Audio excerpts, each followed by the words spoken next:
Welcome to the MasterYourMix podcast, helping engineers, producers, and artists create professional recordings and mixes, even from home. I'm your host, Mike and Davina. Let's get started.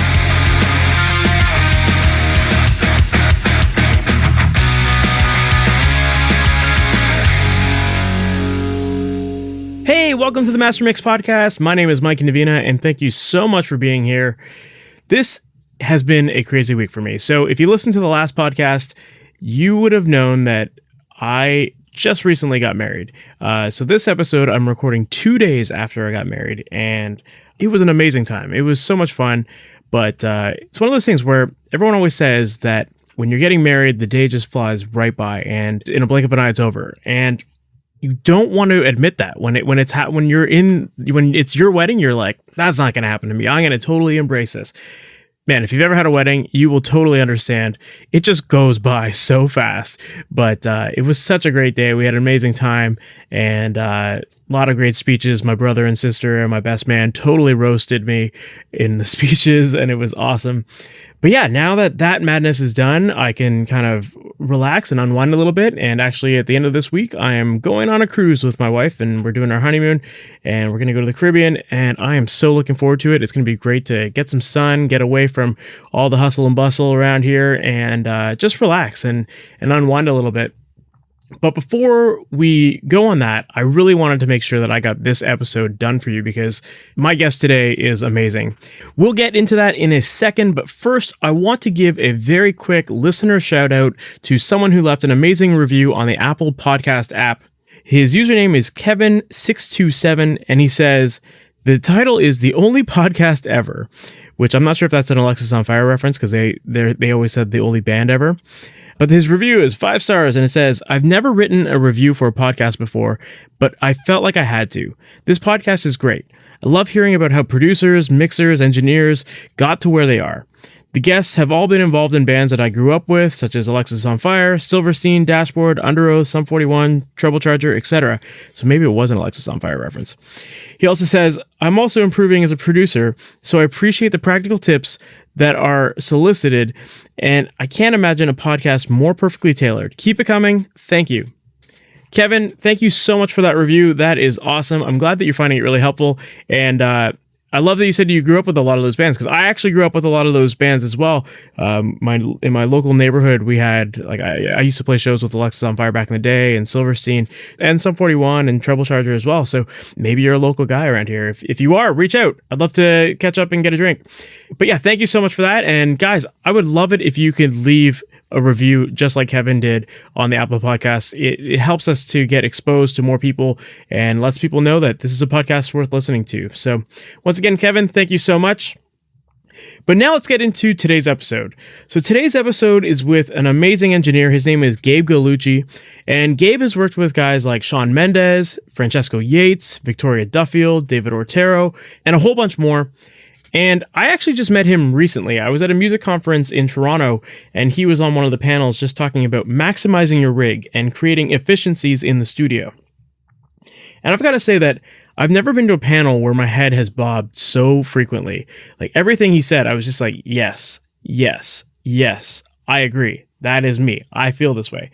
Like, the whole time, I was just totally wrapped up in it, and I couldn't agree more with everything he had to say. So afterwards, I was like, man, you got to come on the podcast, because I think a lot of my listeners would find this very, very helpful. So I've got him on here today, and we have an amazing conversation. We talk a lot about creating efficiencies in the studio in terms of your hardware setup and your signal flow and your workflow. We talk a lot about recording vocals and how to capture perfect vocals as a result of being efficient, and how to create vibe and energy and flow in the studio and keep people in their flow state.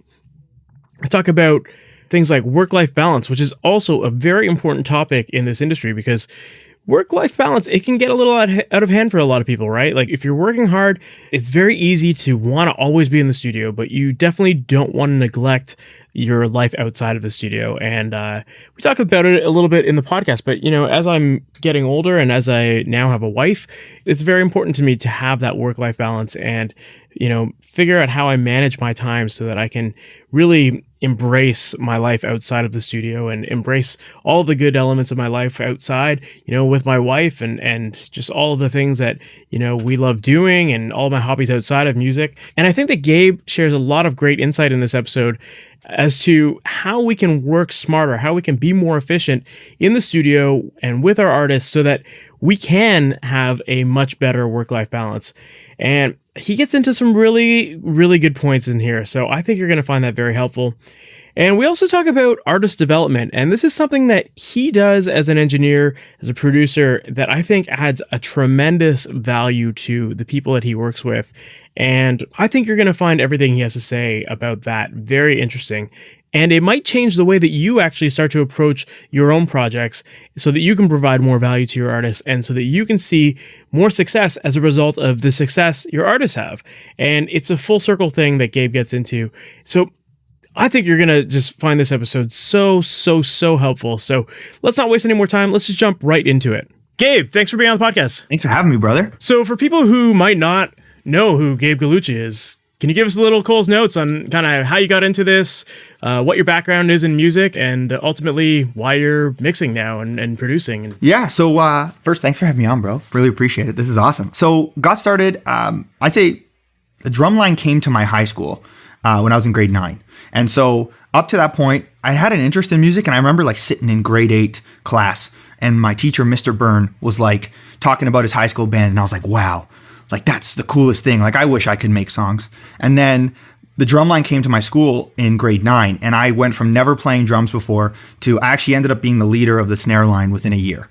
I just like went all in. I was like, this is the best thing ever. I love drums. And then that obviously evolved into playing a drum kit, and playing AC/DC and, ZZ Top in my basement was like cool. But now I'm like, I need to play with other people. So now I started playing in bands, and I went from like playing in just like normal bands to like I was taking any gig I could, playing in bars in grade 11 till like 1, 2 in the morning, and then going to school the next day, like just loving it. And so when it came time to figure out what I wanted to do with life as university came, I'm the oldest of 3 in an Italian household. So, the path for me was you got to get a degree.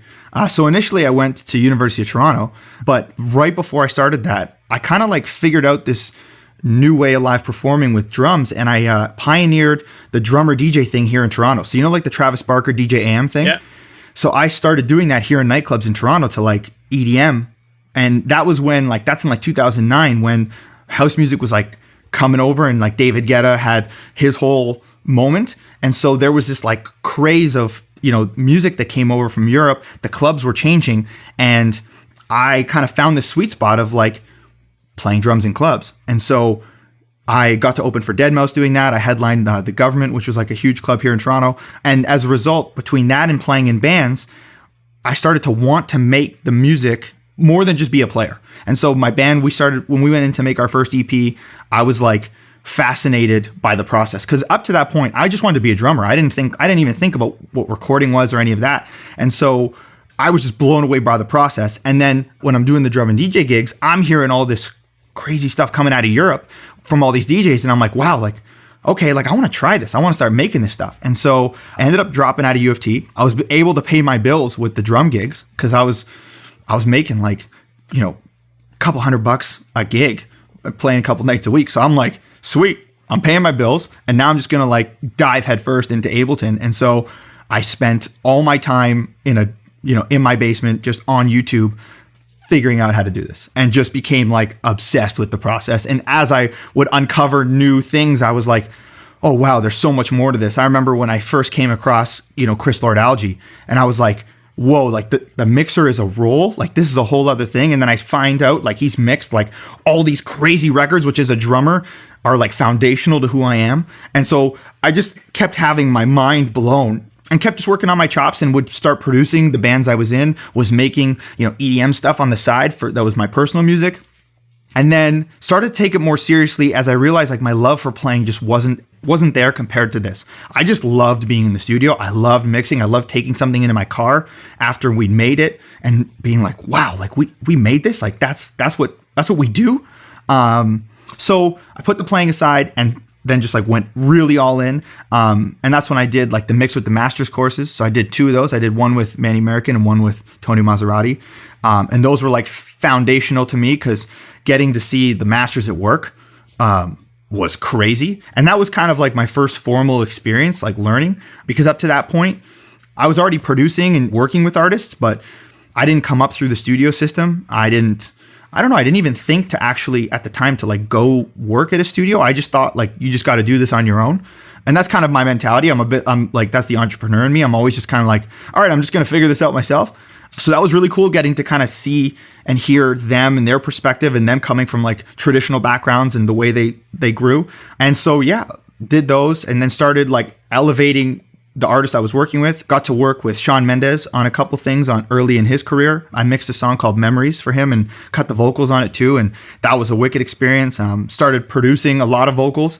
I had my first top 10 on country radio and everything just kind of started building at once. Like I say 2015 was the year that like the lights really turned on in my career. And I went from like kind of just figuring out if I could do this to like working on stuff and actually having a profile that I could market and say like, no, I work on competitive records.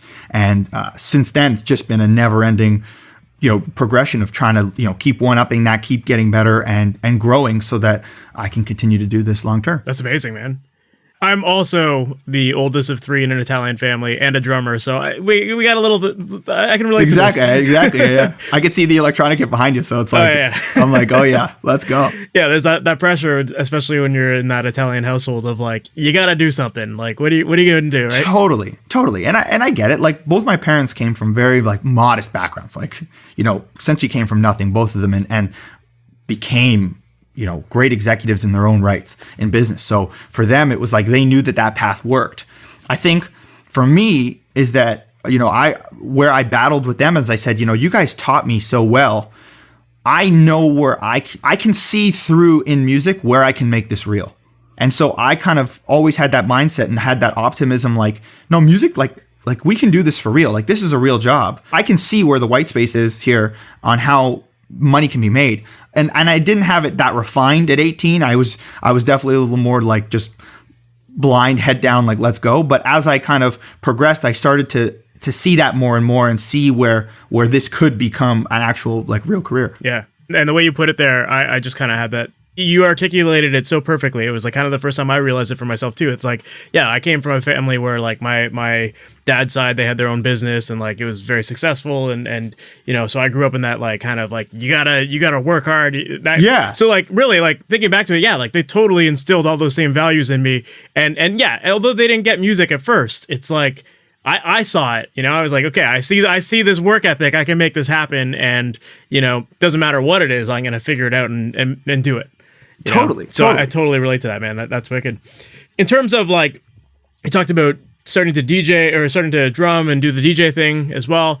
What was it like going from that transition of like, you kind of just realizing, okay, I can record myself. I can record drums. Like getting into drums is obviously very detailed and involved and all that stuff. But then transitioning that to working with other artists, like did you just start with your own bands first, or like what was that progression like? Once I kind of caught the bug, it was like I went similar to how I, with my drumline story of like never playing drums to then like leading the drumline. It's like when I'm like an all in or nothing kind of person. So as soon as I was like, oh, I need to figure out how to do this, because I also felt in my band, like once the drums were recorded, like I felt kind of useless, because as drummers, we're not, songwriting isn't our thing. We don't play a melodic instrument. So I think like versus some of my guitar player friends, our contribution, we don't learn how to contribute based on our instrument. And so that kind of forced me to be like, oh, no, I got to add value to my band. Like I got to learn how to write songs. I got to learn how to contribute to the song. And so that's what was like, I would go home every night after band practice and, stay up till 3-4 in the morning, just like trying to figure out how to make the demos. And then I eventually, was the guy in the chair for my band making all of our demos and like figuring out how to do that. What was interesting though, when I started to learn, was how bad I was at programming drums. And I think like that was an interesting thing being a drummer, because guys who are good at programming drums aren't drummers. And I think the reason is because they don't think about the limitations of their limbs. They just program. And so I think I had to break free from the idea that like this had to be played by a human, and had to just go off of like what sounds wicked. And I remember at the beginning, they're like, yo, dude, for like a guy who plays drums, like you can rip the kit, but you suck at programming. Like what are you doing? And I was like, yeah, you're right. Like these sound like trash. So that was a cool exercise into like, and that adjustment was like good learning. And so, I like doing all that. It was just, I wanted to add value to my band. And so I just went for it. And then I was recording my drum covers because I was doing all these like EDM covers, and was like, okay, that was my first step into recording. Looking back now, I was like, I had no idea even like how I figured out how to get signal in, because I had no concept of signal flow, like at all. So I was just like, to this day, I'm astounded that I even figured out how to record it. When I listen back to some of them, like they're so compressed, but they were booming. Like I guess like the naivety of doing it was like also kind of cool, because you hear like I just kind of went for it. So I kind of like some of the reckless abandon was cool when I listened back. But yeah, I started doing the drum covers, was making the demos for my band, was starting to kind of get fed up being in just a band and not getting to work on a bunch of other music. Plus being in a band got tough because I'm a very like A-type, like let's go do it personality. And like to get everyone in alignment with you to be just as gung-ho all the time was starting to wear on me. And especially being a drummer, like I have very little control of the destiny of the band, which I'm sure, you felt totally too. relate, man. So I was like, man, I want to work with artists who are just as crazy as me, like who are just as like ready to like make this happen. And so I started taking everything I learned and was just kind of like, listen, like at the time, my first band I really worked with was my buddy Reed from My Darkest Days. So Matt had just left to go work with 3 Days Grace. And so at the time, they were kind of figuring out what they were going to do. My Darkest Days was actually developing my band. And now they were in a spot where like, okay, we got to figure out where we're going to go as individuals now that Matt's over at 3 Days. And so the first project we worked on was this like folk band called Streetlight Social. And Chris Miller was the singer of that band. He actually wrote Fallen Angel for 3 Days Grace that came out a couple years later. Awesome dude, great songwriter. And so they had great songs, but they were just scratching these demos together. And I was like, guys, listen, you know what? I can add value here. Like, let me take a shot. I'm going to produce this for you. If you like it, let's go. And then I sent them back the first version, and they're like, this is great. Like, we got 2 more, did the whole EP. And that kind of was like, gave me the confidence, like, okay, like I can do this. And I did that 100% like all myself. So it was like my first time into the wild, like, can I do this? And I trusted their opinions because, they were real musicians with careers. And if they said it was good, I was like, cool. Okay. I back it. Let's go. That's amazing. Yeah. It sounds like a pretty good end to start off, right? Yeah. And it was great source material. Like, I think I got spoiled, right? Like I had great vocalists. I had great songs. So it was a good starting. My foundation was good. So tell me a little bit about your studio setup, because I see behind you, you've got this awesome space. And then before we hit record, you were telling me that you're moving out of there soon. So yeah, let's get into kind of the setup you have now and why things are changing for you. So I think like all of us who do this for a living, I have gone through the midlife crisis of analog versus digital multiple times. And the thing is, like, when I started, I actually had no idea that analog versus digital existed, because my first foray into this was all, DJs with Ableton. And so like the fact that like gear existed was like something I realized kind of after.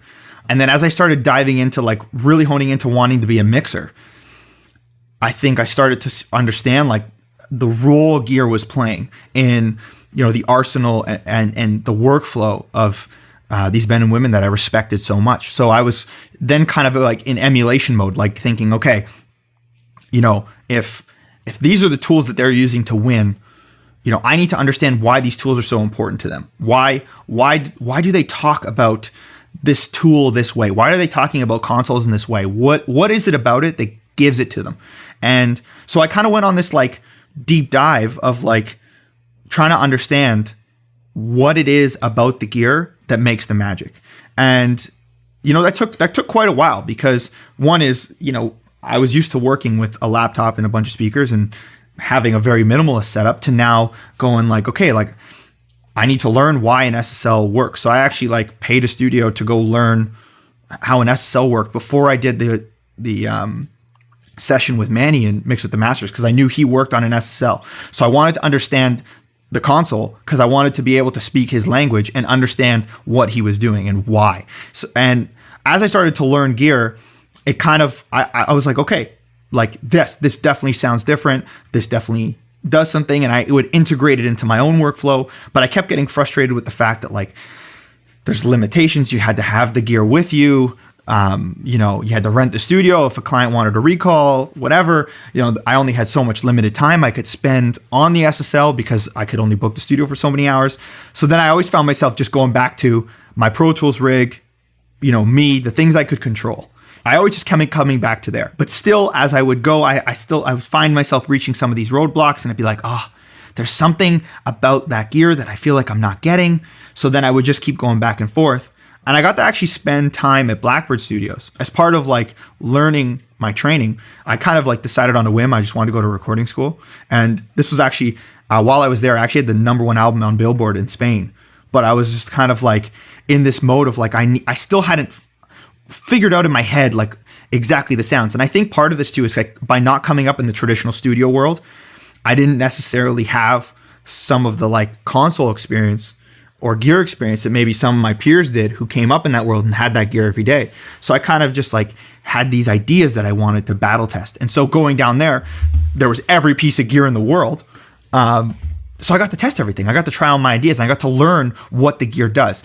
And by figuring that out, I was like, oh, you know, the differences are just how the harmonic content is generated, how they're taking the signal and mangle it in a way. And so, you know, why is an old 2BQ good? Well, a 2BQ is really like a distortion on the way in, then like, you know, potentially another distortion because of how the wiring's working, then the EQ itself, then the tubes, then a distortion on the way out. Like you're getting all these extra characteristics that you wouldn't in the box because you're just putting in one thing. So I just started learning like, okay, I got to add different layers of distortion in between some of my processing to mimic some of that, to get it. And so I was starting to match it.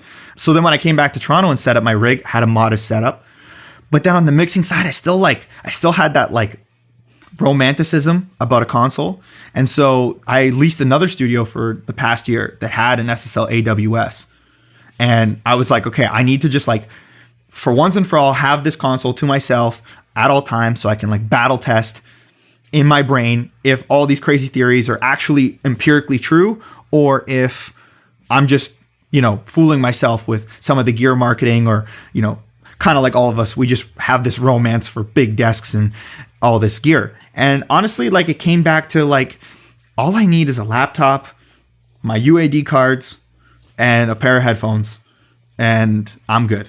Like it's me. Like and I think that's the same for everybody. You know, it's like the magic is in you. And by making so many records over the past couple of years, you know, the quality of my records never like substantially grew based on a piece of gear. It was always like the big breakthroughs were just like me learning something or having a philosophical change or investing in myself. That's when the records got better. So when I doubled down on me, I made better music.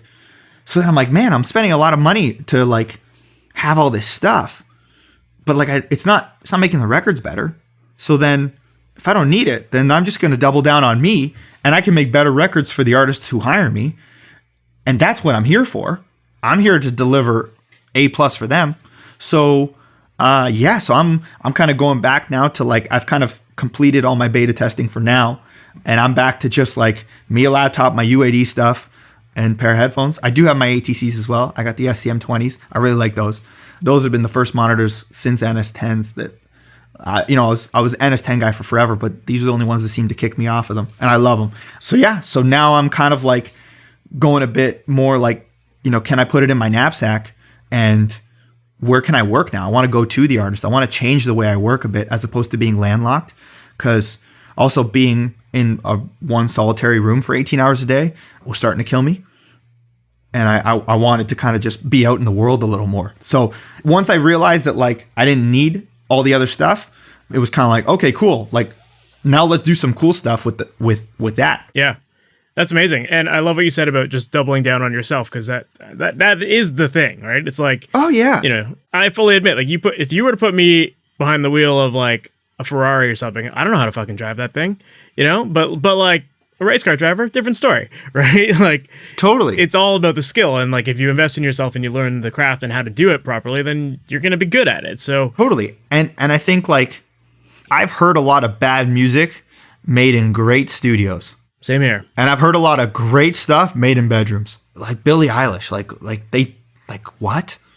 I know they get it, like they get a pro to mix it, but come on, like There's a video floating around right now about Billie Eilish and like I think it's her brother that produces everything. yeah. And it's like they show all these pictures of the studio and it's like this like living room that is just the most cramped, like nothing is acoustically set up properly at all. It's just like a mess. But look, it's like number one right now. So who cares, right? Yeah, if it's objectively good. And that was the other thing. Like what really started to, get to me was like when my sister listens to a record, like my sister's never been like, I can hear that they didn't use an SSL on this. Like if they did, I would like it more. Like my sister has never judged a record by that. And I think like because we're all hanging around engineers and we're in studios all the time, we get stuck in this like echo chamber of shit because we're not talking to the people that actually listen. We're talking to each other. And when we talk to each other, we're like, oh man, I can't wait to like spend all this money to get this thing that like might make it better. And like the audience, like they don't, if it emotionally hits them, that's all they care about. They don't care how we got to the end. So my thing became like, okay, how can I get to the end in the way that is the most creatively empowering for me? And I found that for me, it's I don't need much. I think because I started with very little, I think maybe that's why. So for me, like it feels very natural to just have a laptop and a very minimal setup. Because when I started, I didn't have all the other stuff. It's almost like the gear is like a status symbol for engineers. Like it's this like self-imposed status symbol. Totally. Right? And I think for some, if this is also your hobby too, if you're like, I can see also like if this is your hobby, then like why not buy a bunch of gear too? Because like yeah, you're having fun with it. Yeah. So I get that too, and I get the fun. Like I got to sit in at Advanced Powell's studio and like watch him do his thing, and like his whole thing is like working on an SSL for him is more fun. So and he's a fucking G. That guy could school us in the box for sure. That guy will school you on any recording medium possible. He is that much of a badass. But for him, he's creatively inspired on that setup, and that's what gets him to the finish line the best. So then sure, absolutely, like all the power to you. There's no judgment on my end as to like you shouldn't have gear or anything like that. I think it's more so you just got to find what lights your fire and then lean into that and then embrace that and go for it. Or if you're a kid starting out, like don't not make music because you don't have stuff. I think like I never didn't, just because I wanted to try out all this gear, I didn't stop making tunes as a result. And I think like that's another key thing. Like I see a lot of artists sometimes will like buy gear or producers, like you'll buy a piece of gear to think that that'll fix your song. And like it never does. It's like just invest in you, invest in your brain. That'll fix your song. And I'm shocked now at how much stock stuff I use compared to when I started. Like I wanted all these plugins, and I'm like, oh, like I need all this stuff, and it's like, man, my plugins are even minimal because like once you understand you and how you want to work and what gets you to the end, you only need a certain amount of tools to really get it done. And also too, like I feel like we've discussed like how engineers themselves feel like they need all the gear, and then we hang out with other engineers who make us feel like we need the gear. But then there's that like middle ground of the artist, and we're like, well, the artist needs to see that we have awesome gear, right? Because then like they're gonna love it. But the funny thing is that like to your point of like trying out all this different equipment and seeing what sounds better and this and that, like I've done the exact same thing with artists where like I've had the U87 in the room, and then I've had like a cheap $100 Apex condenser microphone. And I've had them both up in the room, and the artist doesn't even bat an eye. They don't know what they're looking at. They're just like, you got results, cool. No, and it's like to build on that, like what I noticed too is that from changing studio setups over the past couple of years, I've been fortunate to have some long-standing clients who, as I increased and decreased my setup, like never gave a shit. Like they were just like, cool, man, we're hiring you. Like, oh, this is great. Like, oh, great, cool. You got a bigger space. But like at no point were they like, oh man, you don't have that anymore, I guess we can't work together. oh, you got this, now we can work. Like it actually didn't change my business other than like maybe make my Instagram look a little cooler. And like some of those vanity things, but from like I find artists now like don't care either, because they're I guess like I don't know. So I think that's great. Like I think that's great because it takes the pressure off. Because I think a lot of big recording studios, it's going to be interesting to see how they move forward. Because I think like recording studios charging by the hour is a really tough business, and I don't think that's like conducive to the artist. And as recording technology, you know, is so democratized now, I'm not sure where like big studios have a place in the way they currently function. They definitely have merits, and I love going into big studios, but at the same time, it's a tough sell, especially with just the economic climate. So I'm very curious to see, you know, where that world goes. And I think like it's unfortunate because I think studios feel this like pressure to have all of this like extra gear, where I think like you could have really great spaces with a more minimal setup. It would lower the operating cost. It could make it more user friendly for the artist. And I don't know. I think it's just not there yet. I think it's coming, but I think that apex will be really cool because rooms are great. We need the rooms. We need the acoustic spaces. I don't know if we need, you know, the $3 million in gear that they have. You're just pumping in money to like stuff that is a vanity thing more than anything. Like I always joke around that I'd love to have a space one day where like I have a quote unquote Neve board, but it's just empty. It's just like literally just a faceplate of like a console, just to have it. You know, people would walk in and they'd be like, fucking awesome, and then it'd be like, yeah, cool, let's like use the Apollo. You know? Yeah. Yeah, and it's kind of like you just don't need it. Like you just don't, you know. So, and if you look, it's funny, like you see all these studios, like all of them have guys with laptops and Apollos on them and 2 faders on the SSL app just so they can monitor. Yeah. So it's like that's a hefty hydro bill for 2 faders. Yeah. Oh my. Yeah. That was the thing. Like that's the other thing with gear and overhead cost. Like I think the biggest killer for anyone in our business is like managing your overhead. I think like where I've seen most people, artists and engineers, just like get totally wrecked is by misjudging their overhead costs, including myself. Like I've been there. Like it's brutal, and like overhead's your killer because you need to be able to stay in the game because what we do is not consistent, and you know, clients pay on time, some don't, some bail. You know, we've all had those experiences, and so it's like if you don't get your cash flow right, like you can get really exposed.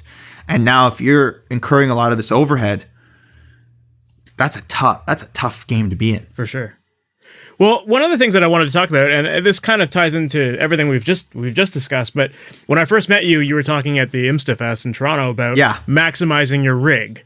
And a lot of what you had to say kind of ties to what we're talking about here, but you basically summed it up as like creating efficiencies in your setup and creating it in terms of like, you know, the actual hardware you're using, the software you're using, your workflow, all that kind of stuff. So I was wondering if you can just kind of comment a little bit more about, you know, what does maximizing your rig mean to you and how you incorporate that into your setup then? Yeah, so for me, it's just like shortest distance from idea to execution.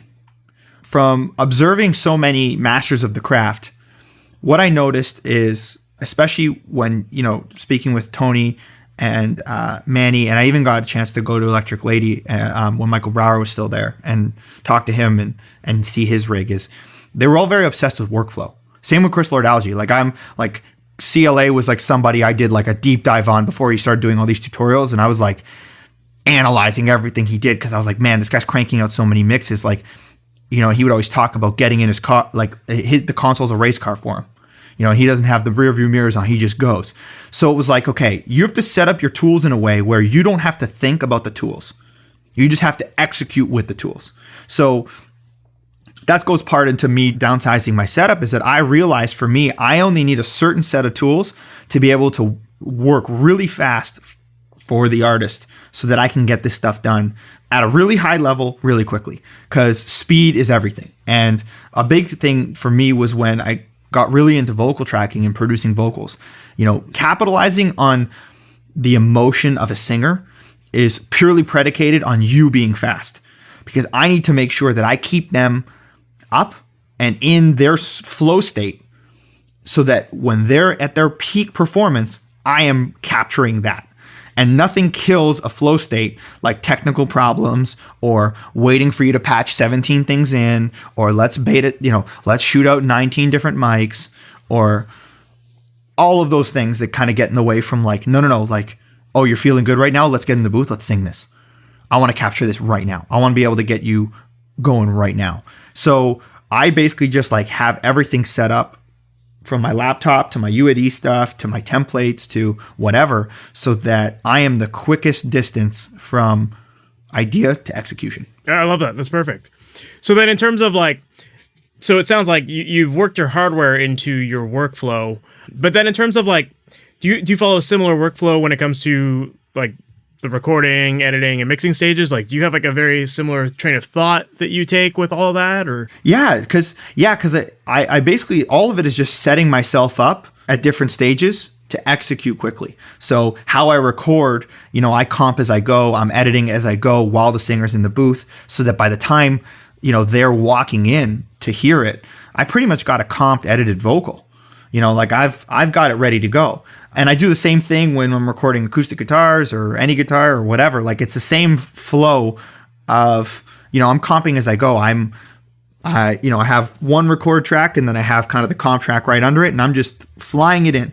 So by the time I'm done, it's pretty much there where I need it to be.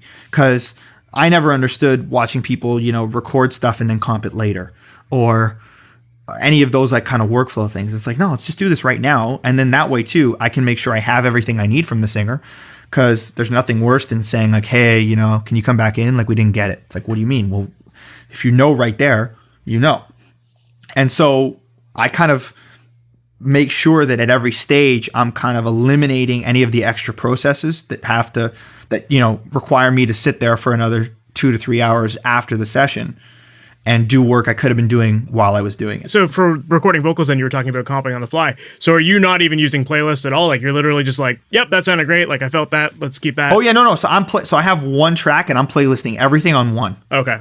So it's all on one track. That's just, I'm recording to that one track all day. And then under it is where I have, lead vocal. I have 2 tracks for doubles, harmonies, ad libs, all of those things. I have all those set up under, and all of them have the processing I want. And then I'm just flying it down to the respective tracks right there, so that it's all filing in. And then the reason why I record only on one track is so that if I need to go readjust something or edit later, everything's got, the number. So it'll say like the singer's name and then dot and then the number. So then I can see where in the takes I need to go back in and just splice an S or a word or whatever. Because sometimes I do need to make some of those adjustments. But this way, it's all flown down. And then I have safety that, because again, I'm not perfect. So sometimes I might miss one word with sharp and I can just fly something in from another take and we're good. No, that's awesome. I love that idea of just like get it over and done with, like real quick, and then have it ready for by the time they get out of the booth. Yeah, there's so much inefficiency in our world, because I don't think I think this is like the part of the commerce side in me. It's just kind of like, let's get this done. Like, I want to get this done. Like, I love doing this, but like, let's get it done. Like, and all the pros who operate at a high level do that.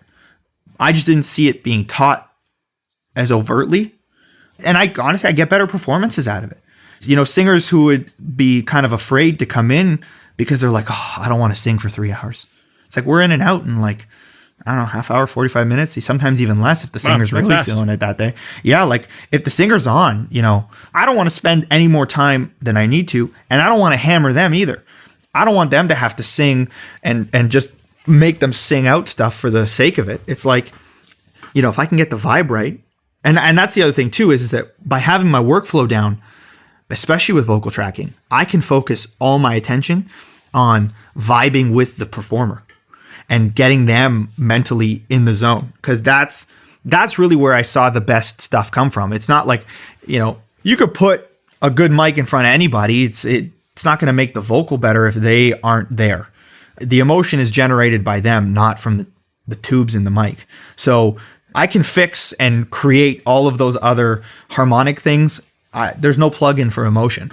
And so that's where it's like, if I get the tools out of the way for me, I don't have to think, then I'm just going to focus all my all my intent and give them all the love I got so that they know that they're supported by their engineer and I got their back. And we're going to go to war right now and we're going to go get this song and let's go make it happen. And that's kind of, that worked for me. And it became a lot more fun too, because now I'm like, I get up and dance while we record vocals. Like I'm involved on like a physical level. Like it became a lot more fun that way too. Yeah. So there's a few things that you just said there that I want to unpack. So on the topic of, comping on the fly and recording vocals fast, and you said you're like only doing like 40-minute sessions, which I think for a lot of people, like one of the things that holds people back, and one reason why a lot of home engineers don't even release their music is because they feel the process takes forever to do, right? And, they see people who track everything, note by note or whatever. Like some people just work a certain way because they feel like they get some better results. When it comes to vocals for you, it sounds like you're all about the efficiency. So what's your approach for tracking vocals? And is it like, do you do section by section, or do you just like do it all at once? Like, do you test that to see how it's feeling? Or so it depends on the singer. If I have it's all predicated on the singer and the type of song too. Typically with pop, anything pop related, it's a little more puzzle pieced. I'm also going to need a lot of tracks. I'm going to need a lot of real estate. So I'm going to need tons of doubles, tons of all these things. But it depends on the singer and the relationship I have with them and how I know they like to work. Sometimes some singers like to drive the bus. Some singers want me to drive the bus. So that also depends, because some will say, listen, let's start from the top. Let me get going. Or some will say, listen, you tell me what to do. I'm just ready to go. Like, give me a direction and take me home. And so that works either way. And then it also depends on the song. So I know, with a couple artists, if the last chorus is going to be booming, then I need this. I'm going to save that because I know that by the time, as soon as they do that, they're done. So I need to do everything else because I know as soon as they do that 3 times, I'm over. Or if they got to do big ad lib runs, those kind of things. The other thing too is that I'm also evaluating where they get their confidence from. Because especially if I've worked with a singer a couple times, I got to see where they get quick wins so that they feel like they're in it. And then I know that they'll get into a rhythm quickly. I love that. Yeah, like where I find is, when I work with a singer for the first time, what I'm trying to figure out is like where do they get into their rhythm and how quickly can I get them there?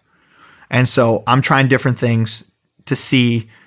Again, I just want them in that flow state. I don't want them to think or dread. And so like I do a lot of things even on like the vibe of the studio. Like I make sure like everything from like parking isn't stressful. Hey, you want coffee? You want water? Whatever you want. Hey, how's it going? How's your day? Like I try and get everybody just like mentally, just like in a state of like, let's do this. Cool. This is going to be fun.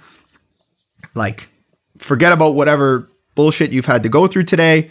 Or if that's going to help it, then like, let's double down on that bullshit. Like tell me what's happening. I want to use whatever I can to bring out the best.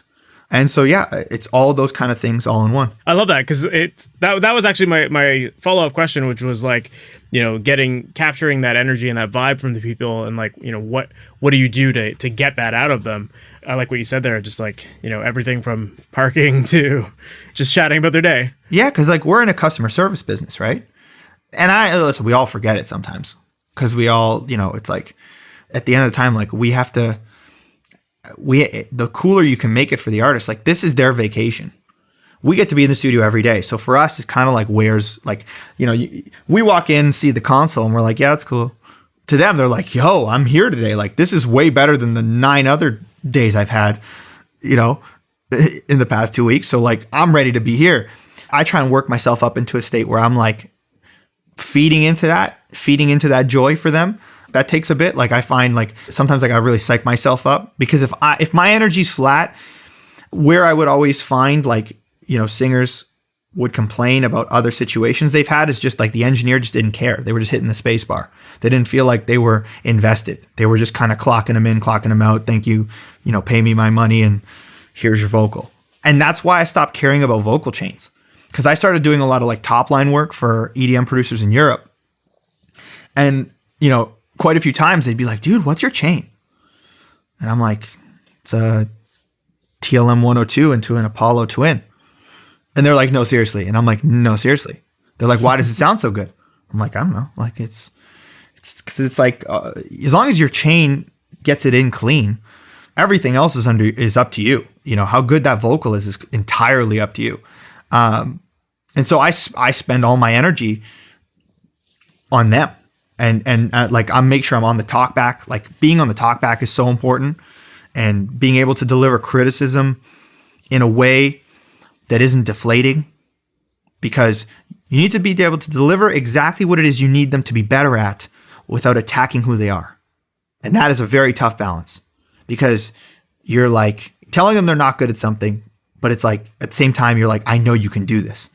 And so that's a delicate balance. But yeah, I really enjoy it. Like I honestly, it's a tough process, and I would say sometimes it can be very arduous, but when you get a great vocal and when the artist is really proud of it, it's like super rewarding, because now they've hit a level that they didn't expect to come into the day with. You kind of said something there that I think ties into an idea that you and I were talking about getting into here today, which is that like you're often recording these people who have had these shitty weeks, and then they come to the studio and like they're jacked about being in the studio and they're super excited. And I think that part of I don't want to say that this is a problem, but it can get to a point where it becomes a problem where, we often deal with people that are so creative in the studio that they just want to be in there the whole time. And then what happens is eventually engineers are just like, okay, I'm in the service industry, I got to keep these people happy. And then they get so locked into like just being in the studio all the time that they lose that work-life balance. And I know that you were mentioning earlier to me that, work-life balance is something that you're really making a big effort at trying to strike that balance and live that out. I was wondering if you could maybe go into a little bit more about kind of where you see that work-life balance in your own life, and how you try to manage the artists that are like, got to be in the studio, like this is just my creative energy, and you're my engineer, so you got to be with me, right? Versus like living your life and trying to find that balance there. Totally. So what I've really tried to build in the past little bit is obviously by nailing the workflow, I'm reducing as much inefficiency with me as possible so that I am executing A level, A speed at all times. Where I see problems is that honestly, artists are really bad project managers. So I see a lot of projects go sideways because they're poorly managed. And if you don't have the right self-esteem as an artist, the pursuit of perfection is the paralysis of any project. And so a combination of those things, and then the studio being a hangout versus a place of business, it all starts to creep into this whole thing of like, we're just going to spend a lot more time here than we need to. And sometimes a good hang's great. Like, I'm not knocking on that. But, when you're spending 18 hours a day and not seeing family or having to skip things, and there's a lot of sacrifices we make to do this. But at the same time, it's like a lot of that can be avoided. A lot of it's unnecessary, because it's not like every moment of those 18 hours was crucial.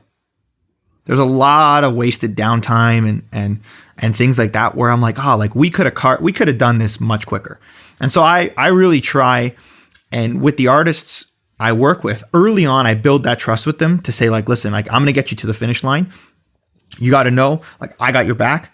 I'm here so that we can win together. I'm here to win for you. You're hiring me because I am your assassin. I'm your James Bond. You want me to like come in here and smash this record with you, take care of this so that you don't have to worry about it, and so that you can go out and sell this and tour and do all the things you need to do.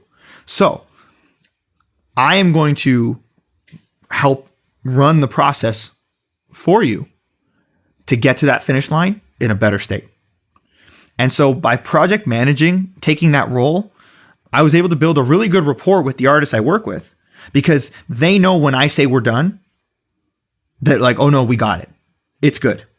If they're questioning it, and vice versa, now they take confidence in the fact that like, I'm not trying to cut them on time because I don't want to do a great job. It's like, no, when we got it. Like, we're good. Like, let's move on. So when I started doing that, that helped. But yeah, like, I just think in our industry, there's a ton of inefficiency with time. One is, if you work in the traditional studio environment and you're charging by the hour, it's in your best interest to charge by the hour. So you want that artist to lose themselves. It's like gambling in Vegas. I want you at the craps table all night. So I want you there ordering food to the studio, hanging out, doing it, let's do this. Let's marathon it. I have never charged by the hour. I charge by the song or by the service. And so as a result, whether that takes me 5 minutes, 50 minutes, or 5 days, doesn't matter. It's one fee. But I've never lost on the time. Like it ended up being better because I was able to, because the other thing is if an artist comes in and they pay for 3 hours, they want all 3 of those hours. So that means if they're coming in to record vocals for 3 hours, they are going to make sure that they're getting every cent of that, even though you probably got the vocal in the first 30 minutes. So because I had my own studio, artists would come in, kill it, and they was like, cool, I accomplished something, I can go enjoy the rest of my day. They didn't feel like they had to sit there and like earn those, or really use that extra 2.5 hours. And so that was great for me. That was great for them. I charged a fair rate. It was cheaper than paying for 3 hours, or in some cases, depending on the studio you go to. And they felt like, they were good. And then the other thing is that because I did that, I would also, if we needed to touch something up, they could always just pass by. Hey, pop in for another 20 minutes. I want to get some ad libs. I want to add a harmony. It was never like, oh, you got to book another hour with me. So it also created that flexibility where the artists now felt free in their project. They didn't have to be constrained by, oh, okay, if as soon as I burn these 4 hours, that's it. I noticed that as a mixer because I would get a lot of stuff to mix and I'm like, you guys really didn't you didn't spend the time you needed to get this right. You just did it. And I'm like, well, then what's the point? Because if you didn't do it right, as the producer, you're not making the artist look good. The artist's not going to make any money. You can't really show this to anybody because it's not really that great. So you're putting your name on something that's like, well, I clocked out after 6 hours and this is what I gave them. And so I just noticed it didn't work for everybody. So that helped. So charge by the service because now I'm in control of the time. And people are paying you for your expertise more than anything. They need to realize that. If it takes you 10 minutes because you're good at what you do, then they paid for that 10 minutes. Right. And no one ever got mad if we did it quicker because I would play it for them and they would go, wow, this sounds great. So they don't care. If it sounds great, they don't give a shit. They just want it great. And I know what I can deliver. So I'm like, I'll deliver great. Here we go. And so that was cool. But again, part of the reason I'm downsizing my setup is because again, I don't want to be beholden to a dark room anymore. I think like this year specifically, in 2017 and 2018, I was doing like 300 songs a year. I was burning. It was nonstop. And that's not just great. Like mixing 300 songs. That's like you're doing everything. Yeah, I was out between tracking, mixing, producing. It was like 300 songs I had contributed to. That's a lot of time with artists. Yeah. And it was great, but it was a lot. And so by the time I hit, and I'd continued that momentum, and by May of this year, I hit my 28th birthday. And it was kind of like, it was the first time I did that 10-year projection. And it was like, holy shit, I'm going to be 38. I should probably figure out how to make this. No, I don't want to do this at 38 at this thing without, I'm not going to see my kids.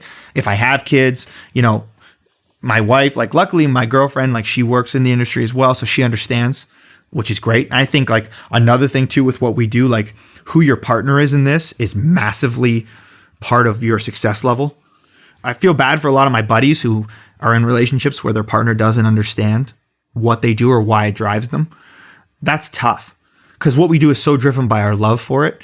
And if the person you theoretically love most sees that as in opposition to them, that's really tough because now you have to balance that. But I think, I want to be around for more life things. And I think we need to, as humans, do that. And I don't think our industry's set up to be conducive to life. And a lot of that comes down to just really bad project management because the music industry is not founded on people who are business minded primarily. And so you get a lot of people that don't have formal training in logistics or planning or any of those things. And they don't know that they're creating the problems they're creating in their own projects. And so then things drag on, things takes too long. Producers are working on bad timelines. It works on both sides. And so then it just becomes this never-ending cycle of 18-hour days are just what you do. And I don't think that needs to be the case. I think things can be done a lot quicker. I saw a video recently, Akon was talking about, when he was working with Eminem And Eminem would come in at 9, he'd take lunch, and he'd leave at 5. And he was in the middle of a verse one day, and at 5 o'clock hit, and he's like, all right, I'm out of here. That's like arguably like one of the greatest artists of all time. And he's like, nah, man. He's like, I come in, I do what I do, and then I leave. And I was like, that's awesome. I'm like, like do it. And like I've heard CLA is kind of like that too, like from seeing some of his videos. Like he said he likes to treat it like, banker's hours, like come in, kill it, and try and get out of there at a reasonable hour. I don't know if that's 100% true, but I thought I heard him say that in an interview once. So I try and emulate as much of that, because now as I move forward, like I want to live too. I want to do things. I want to be out in the world. I don't want to be stuck in front of a pair of speakers and wake up one day and I'm 54 and I haven't seen my family or kids or lived. Yeah, I was just interviewing Garth Richardson, and he was talking about how his dad, in like the peak of his career, was like in the studio so much that like there was a stretch where he wasn't even home for like months. And it got to the point where his wife had to take out an ad in a paper that she knew he read and made an ad that said, "Jack, come home." No way. And like, then he saw it and was like, boys, I got to go home. That's it. Like, it's like, I think about that and it's like, fuck, I never want that in my life. Like I always want that balance. Like I have a good life. I play music. Speaking of good life, congrats on getting married, bro. Thanks, man. Yeah, great life, man. That's what I mean. Like, so you're now jumping into like the next stage of life. So now you're in, that's a big step. That's awesome. But now it's like, this is now a coveted relationship that you have to protect as well. Yeah, and absolutely. And the work-life balance thing has definitely been a big thing that we've talked about. It's like we're both entrepreneurs, so we're always trying to like come up with stuff, and we're always focusing on, we could always be busy with our business. You know what I mean? Like there's always a million things on our list of things we want to do. And it's hard to find that balance of like, okay, like these are our hours, like this is our date night, but you have to do that. You have Absolutely. to make those difficult decisions. And sometimes it feels awkward to like stop in the middle of a project, but you have to realize that you're doing it to like prolong like a happier, more fulfilled life, like totally. And a lot of projects can wait. Yeah, they all can. Listen, I live for the projects where it's like, they call me and it's like, it's game time and we have to do this. Like that's what happened when I mixed the song for Shawn. It was like, I got told at 7 p.m. it was time to mix. I think I submitted the files at like 1 a.m. Got a call at 2:30 that it was like, cool, this is good, but we need you to do like a radio revision, like to make it like shorter. And I was like, so like I'm in bed, I get up, drive back to the studio. Like those moments are awesome. And like, we definitely need those. But if that's your norm, that gets really hard. So I like having those sprinkled in, because that's also what makes it fun. You want that adrenaline rush, I just mixed another song recently for a big artist, and it was a similar thing. It was like, hey, we need this by Friday. And it was like Wednesday. And I'm like, let's go. Like, send me the files. You got this? Like, I am ready, so I love that. But I think there's also a balance in that. Like, there's definitely a way to do this better. And I think with the tools and the internet now, we don't have to be in the studio all the time to execute. And I think that's another thing too. That's why, like, for me, getting rid of anything analog is a big thing, because it's like, if I am going to incorporate a piece of gear into my rig, it better make me substantially more competitive to justify the life sacrifice that I'm going to have to have this. And I think that's now my new metric, because I know how competitive I can be with so little, which really is a lot. Like we have infinitely more tech than the Beatles had to make any of their records. So like, we're fine. We have more than enough tools, even with the small footprint of what we have, with just like Apollo and Octocard and a laptop. So that's infinitely amazing in its capacity. So to say that's small is almost doing a disservice to those tools.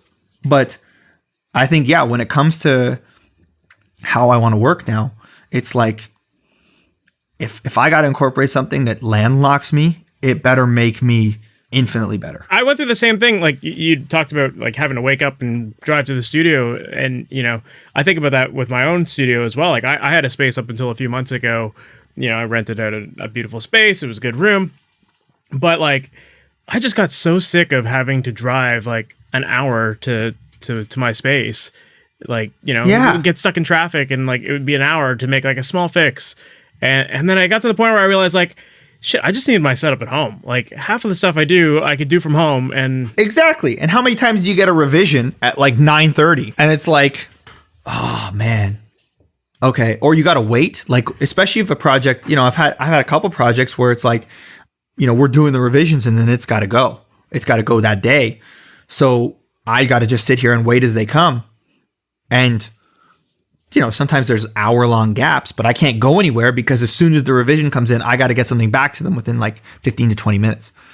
So it's like, because it's got to go through all the approvals, right? So I got to wait for it to hit all the email chains, come back to me, and then it's like, okay, cool. Now here are all the versions. Here are all the deliverables. Here's everything. So it's like, I would like to do that in a format that's like, I could use that time and not lose it while I'm waiting. You talked a little earlier about artist development and how you tend to work a lot with influencers. And I think that's a really interesting concept in terms of, making yourself as the producer, engineer, adding a lot more value to what you do. I was wondering if you can go into a little bit about what that entails for you and kind of what your mindset is behind all of that. Totally. So after working with Shawn, because he was kind of like the first really big person from Vine to make it and make it for real. And so that put me into a world of other influencers who were kind of like making music and going direct to fans, but weren't signed to deals. And I had friends who were signed to deals making no money. But then I had these other artists I'm working with who have these massive fan bases. They control their distribution. They're putting out more music and they're making money. And I was like, wait a second, like, this is awesome. Like, there's a whole other economy out here of artists that like wants to make great stuff, is building these great fan relationships and is executing, but doesn't have all the restrictions that a label artist would. So I started getting into that. And then I kind of reached this point where I had a bit of like a, not an existential crisis, but just more like wow, like there are a lot of independent artists out there who just can't afford to make music, can't afford to hire high-level engineers or engineers in general and pay for studios because the economy isn't set up that way in terms of being taught to how to be entrepreneurial with music. Not enough people talk about making money in this industry. Everyone focuses on passion, but I think like they just do that to exploit you as opposed to teach you the tools to like make cash. So that's why, like for me, again, going back to my workflow stuff, it's like, not like we're here to make money. Like I want to live too. I want to like have a house and be able to live life. And so I started, getting really into seeing how these artists were monetizing their music in a different way, because I was getting all these independent artists as coming to me as a mixer. We'd mix the song, we'd all high five, and then they'd be like, so now what do I do with this? And I'm like, what do you mean? They're like, well, I have no plan I don't know how to release this. I just spent all my time and money making this, but I have zero idea how to exploit this and turn this into something real. And I was like, okay, cool. So how can I start to add value here? Because I also know that, like, again, we need the work we do out there in the world to bring in more work for us. We need artists to make money off their work so they can come back to us or work with other engineers, or, we need that economy of mid-tier musicians who are like working class musicians. That's where most of us are making our bread and butter. Like label projects are great, but not everybody can eat off those. And that's almost a whole other industry in itself and a whole other game.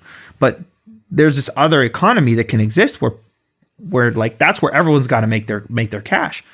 So I started kind of giving tips and kind of marketing strategy on how to bolster the release so that when it came out, it would do well on Spotify and it would put money in the artist's pocket. We could all high five because now it's got streams. It's making my portfolio look great because now I have these independent acts that are getting great streams. And it's like, wow, okay, like we're doing this on no budget. So it's like, we're making great songs that are doing well in the marketplace, and artists are coming back because now they know that I'm giving them a competitive product that they're going to win with. they're going to make money off of. And all they want to do is live off their music. So it's a win-win all around. So I've been really passionate about like developing artists and trying to help independent artists as much as I can get themselves on a firm foundation. I'm not anti-label. I'm just more be a self-starter, and you can get yourself to a really good spot on your own before you have to escalate to any additional strategic partners. Yeah. So then I love everything you're saying there, and just being self-starter and really building your foundation. But I was wondering, like, so what are some examples of things you would tell an artist, like, okay, now that you've done this is what your next step is? Like, what would you suggest to people? Well, one is it depends on where you're at, because that's so subjective for everybody. If you're an artist that already has a bit of a following, then I would say, okay, like here's how we're going to do some of the release ideas. And so when I'm hired on as a producer, I won't go into any marketing until the song is like firm, because I don't like having marketing dictate the song. I want the song to dictate the marketing. It all comes back to first we got to make sure the song is wicked. Because if you don't have a good song, you can't market. You can't. There's not enough money in this world to market a piece of shit. So let's make sure that's great. Once that's great, then depending on where you're at as an artist, here are a variety of tactics that cost you no money that you just have to do. And a lot of it's just ground hustle work. Talking to your fans, getting interactive, doing lives, posting more, being consistent. It's all, there's no miracle tip. One thing that is cool, and one that I did notice, is that when you do make something that is empirically good, it does stream well on Spotify. You do get more streams, more eyeballs if the artist hustles. So I saw a lot of artists I work with that by giving them like a grade A mix that could compete on playlists, we saw a ton of streams, because when they would listen to them versus a big label artist, there was no discrepancy. And music fans, they're weirdly intelligent. They're like, they don't understand audio, but at the same time they do. And when they hear a professional sounding master versus a non-professional sounding master, they know the difference. And so I'm always trying to give every artist that's independent like the most heads up chance I can get, because the best part is that, when I was in my band and when you were in your band, we would have to convince people to buy something on iTunes, and nobody wants to spend $1 on anything they don't give a shit about. Nobody cares. But with Spotify and Apple Music and all these streaming platforms now, that $10.99 is coming off the Visa anyway. So they're spending that money. So now what you have to do is just get them to give you 31 seconds. You just want them to give you that 31 seconds, and hopefully they like it enough to save it to their own playlist. And that's a much easier thing to do than convince somebody to spend $1. And so now when you apply your ground hustle, and if you're a self-starter and a person that likes to really like put the ball in your own court and just fucking go for it, then yeah, this is the best time in the world to be an artist, because now you can go distribute globally, and you can market to anywhere in the world because of Facebook ads and Instagram ads. You can reach fans in all corners of the earth. And for any influencer, the rule is you want 1,000 people to give you $100 a year. That's like the minimum benchmark you want to really like go for. You're telling me now, in the scope of global, we can't find 1,000 people that think you as an artist are awesome? Yeah, that's a lot. That's like 8 billion people in the world. Like, yeah, that's pretty achievable, right? Like when you think about how many people have access to the internet, you can find those people. So now it's like, it's much less daunting when you think of it that way. It's like, wow, like, wait a second, I just got to find, 1,000 people that think I'm the shit in the vastness that is our world. Sweet. And I think that really comes down to, understanding your audience and the kind of music you're making it for. But then it kind of contradicts, like you were talking about, you don't like songs that have marketing before the song, But I think you need to have that. There's a little bit of that, right? Because you need to know your market. You need to know kind of like what you stand for and what your values are and how you want to present yourself, right? Totally, but that's brand. So so I would say that's the difference between brand and marketing. So your brand is 100% exactly what you said, and that is who you are as an artist. And that forms where you come from a song perspective. What I don't like to do is set release dates, pick things that are not based on the focusing the song to be great. And a lot of it is more so, I just don't want the focus to be on anything but making the song great. And then once we know we've got something great, marketing's easy. Marketing's just money and people and time and hiring the right things. Like that's a different set of skills, but it's much harder to make a great song.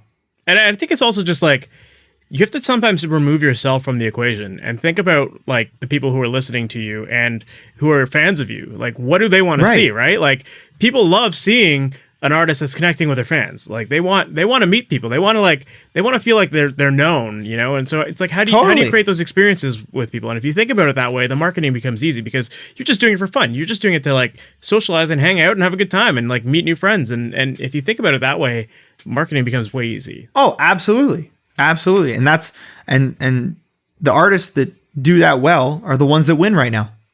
Look at Russ. I say Russ is the G of all G's when it comes to this. Like, this guy, like, he is the blueprint for just how to have zero excuses and make it happen. And if you're an artist, I highly recommend, like, just look at what Russ did and from the beginning and follow his journey. And he's got it pretty documented and he talks about it. Because he did everything himself and just made it happen. No excuses, was consistent, went direct to the fans, built a loyal following, sold tickets. And like, now he's one of the few rappers that like can tour anywhere. Like, that guy sells out shows in like the most random parts of the world. And you're like, man, this guy sells tickets everywhere. It's because he just went direct to fan, made a ton of great content, was just like obsessive about making great stuff and just delivered and never let his fans down and just continues to deliver. And so they can count on him. And now and like, he's winning, you know, like, I don't know what his bank account looks like, but I can guarantee he's doing a lot better than other artists that may be more socially relevant because of how he set up his business and how he did so much of it himself and built that direct relationship the right way. Yeah, all the best people that I know, like local artists that I know that are doing really well, it's because they've always connected with people and they make a great product and yeah. And you even look at like someone like a Taylor Swift or something like that, someone who seems so unobtainable, you know, like it's like such a massive level, but like she's still having people at her house to listen to her record when it comes out. 100%. Right? Like, she knows exactly. You know, she sings at people's weddings.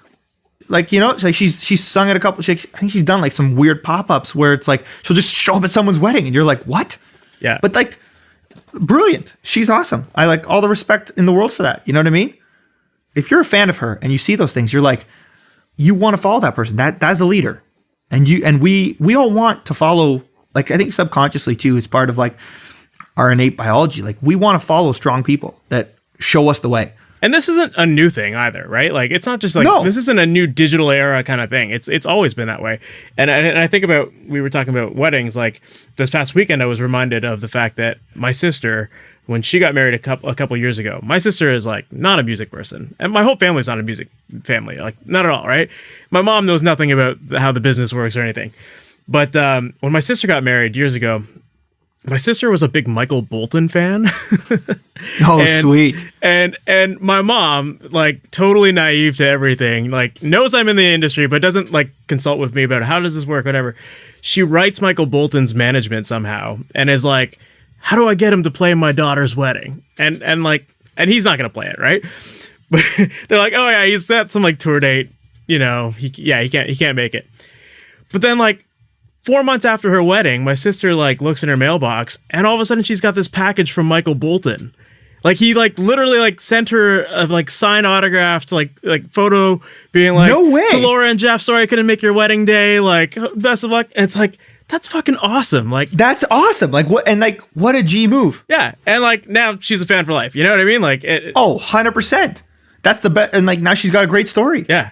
And I think about that. It's like, even a guy like that is still doing it. You know, it's like now I want to go listen to Michael Bolton. Yeah. Because of you telling me that, I'm like, yo, this guy's awesome. Yeah. That's awesome. It's awesome. Yeah. And that's the thing. It's like a lot of artists, there's no excuses now. You know, because of the tools available, because of the internet, It's a beautiful time. There's no excuse. If you've got it, there is nothing in your way from making it, putting it out there, and letting the world see. And if you're not doing that, you're just making excuses. Dude, I think that's a perfect spot to end. That was Sweet. Perfect.